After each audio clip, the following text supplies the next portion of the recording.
J'ai été invité dans une église pour la nuit de la traversée. Je suis arrivé, qui disait des choses, mais mon Dieu, écoutez-moi, si je suis vraiment un influenceur, si j'ai une quelconque capacité à changer votre analyse et à vous influencer, aujourd'hui je veux le faire. J'appelle les millions, j'appelle les millions, j'appelle les millions au nom de Jésus. L'argent répond. Et cette année 2024, l'argent va vous répondre. Non, tu n'as pas donné un bon amen. Je dis que cette année 2024, l'argent va te répondre. Quelqu'un me suit ici? Cette année, l'argent va d'abord passer par toi avant d'aller bénir quelqu'un d'autre. Non, tu ne m'as pas suivi. Tu ne m'as pas compris. Je dis que les anges de la prospérité vont se mettre en mouvement pour toi. Au nom de Jésus-Christ. Vous allez ressentir l'onction quand vous allez voir ceci. Affichez la maison. 2024. Quand vous allez voir ceci. Rachatarebe. Marekesteteke. Quand tu verras ceci, affiche encore.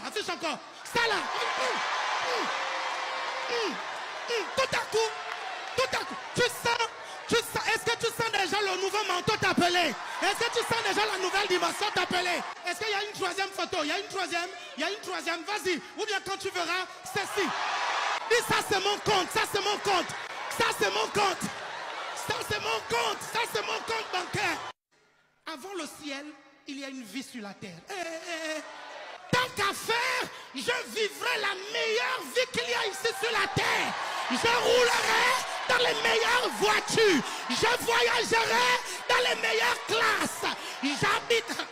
J'habiterai des meilleures maisons. Je mettrai des meilleurs vêtements. Si Abraham a vécu sa meilleure vie ici sur la terre, c'est pas moi qui va vivre une vie médiocre. Si Salomon a vécu une meilleure vie sur la terre, ce n'est pas moi qui vais vivre une vie médiocre. Si Jésus a vécu une meilleure vie sur la terre, ce n'est pas moi qui vais vivre une vie médiocre. Non, et ce ne sera pas toi. Au nom de Jésus, je prophétise une vie meilleure en 2024. Au nom de Jésus. My God, je vais la vivre tellement en abondance. C'est-à-dire que dans abondance, là, vous allez mettre plusieurs B, plusieurs A.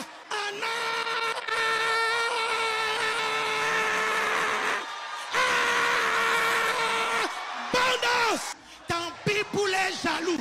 Tant pis pour les jaloux. Tant pis pour les jaloux. Tant pis pour les jaloux. Tant pis pour les jaloux. Ah, tant pis pour les jaloux. Je te pose une question. Si on te donnait déjà 5 millions, je te garantis, tu serais revenu à l'église resservir le Seigneur. Là maintenant, on te donne 5 millions. Donc mon message est vrai. La pauvreté éloigne de Dieu. La parole de Christ ne peut que rendre riche. Et God, les dernières offrandes de 2023. Quelles sont les offrandes qui vont parler pour votre percée de 2024? Mais ne blaguez pas avec la dernière offrande de l'année. Ah! Quelqu'un me suit ici? Ne blaguez pas avec cette offrande-là. On n'est pas chrétien pour être riche. On ne vient pas à Jésus pour avoir des millions. Quand Jésus était dans les désirs, le diable lui a proposé toutes les richesses, les royaumes, les principautés. Il a refusé. Il a refusé les richesses. Il était le roi des rois. Il n'est pas né à l'hôpital. Il n'est pas né dans un palais. Il n'est pas né entouré de domestiques, de servantes, ni de soignants entourés d'or. Il est né dans une étable. Il est né à côté d'animaux. Il est né simplement. Mais toi, chrétien, tu écoutes un pasteur qui te dit qu'un chrétien est riche. Un chrétien ne prie pas pour avoir de l'argent. Un chrétien commande, le monsieur a dit, un chrétien commande à l'argent de venir. Le monsieur a montré une photo de Porsche. Il a dit en 2024, dans le nom puissant de Jésus, vous aurez une Porsche. Dans le nom puissant de Jésus, 2024, vous aurez 1 million sur votre compte en banque. Dans le nom puissant de Jésus, vous voulez une grande villa. Ils ont projeté l'image d'une villa. Hey! À quel prix tu auras tout ça? Tu penses que le million va descendre comme ça? Tu devras sacrifier des choses pour avoir ce million-là. Et Jésus ne nous appelle pas à être des millionnaires. Monsieur dit même un moment qu'il y a des gens qui ont quitté l'église parce qu'ils voulaient de l'argent, ils n'ont pas eu l'argent. Du coup, ils ont quitté l'église. Demain, ton mari perd son travail, tu vas lui demander le divorce. Si tu le fais, c'est que tu n'étais pas pour lui. par rapport à lui, mais tu étais pour lui, pour ce qu'il pouvait te donner. N'aimons pas Dieu par intérêt. S'il vous plaît.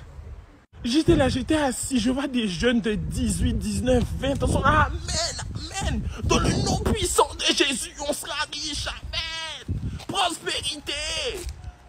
Les gars, tout ça c'est vanité des vanités. C'est écrit dans le livre d'Ecclésiaste. C'est de la vanité, tu ne partiras avec rien dans ta tombe. Mais les choses sincères, les choses profondes, ça, c'est pérenne. Ça va durer dans le temps. Dieu n'est pas venu nous appeler à demander de la richesse, à demander de l'abondance, à demander de la prospérité. Que je vous le dis, hein, la richesse, c'est l'appauvrissement de d'autres personnes. Parce que l'argent là, c'est le même argent qui circule dans les mains de tout le monde. Dieu nous appelle à donner, à sacrifier tout ce qu'on a. Pas à tout le temps vouloir garder, convoiter, espérer. Dans les choses du monde. Dans les choses du monde. Vous savez même pas ça sous les Porsche. C'est un pacte que le gars des Porsche a fait avec le diable pour créer son entreprise. Mais vous êtes, ah oui, dans le nom de Jésus, on aura des Porsche. Dans le nom de Jésus, il y aura des millions sur compte de banque. Dans le nom de Jésus, il n'y aura plus de découvertes. C'est quoi ça?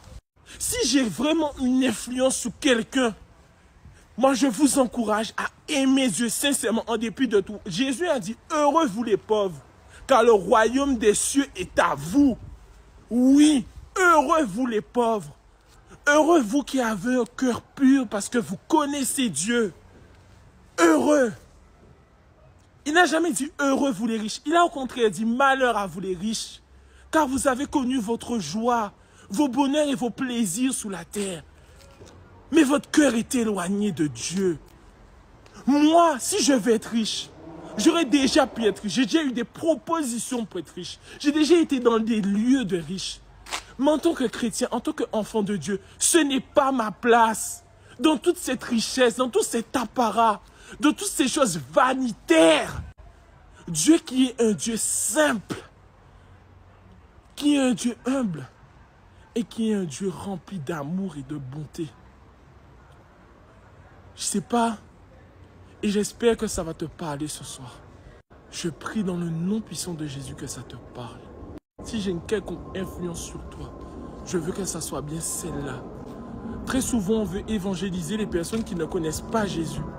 Mais il y a certaines personnes qui ont entendu parler de Jésus, mais ils connaissent le mot.